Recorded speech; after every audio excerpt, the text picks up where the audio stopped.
So on this problem, we are asked to convert our patient's weight, 26 pounds, 6 ounces, into kilograms. So we said step one is to convert the ounces.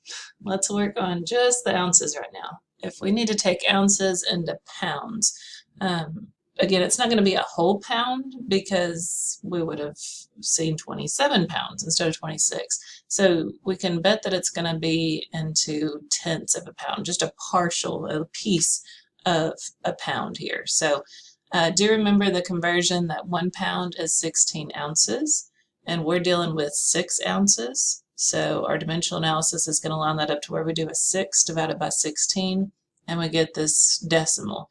Go ahead and round that to 1 decimal place, and we'll call it a 0.4 pounds. Okay, so our 26 pounds, 6 ounces. The 6 ounces there is a 0.4 pound.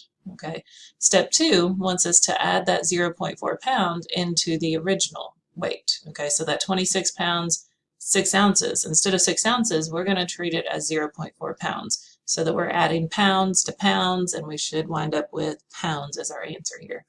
So 26 plus 0.4 gives you 26.4. And now you're ready for step 3. We need to take this 26.4 pounds and convert it into kilograms. So desired answer is kilograms. Remember that 1 kilogram is 2.2 pounds. We're dealing with 26.4 pounds. Sorry, I didn't put my slash marks in the right spot, but the pounds are supposed to cancel out, not the twos.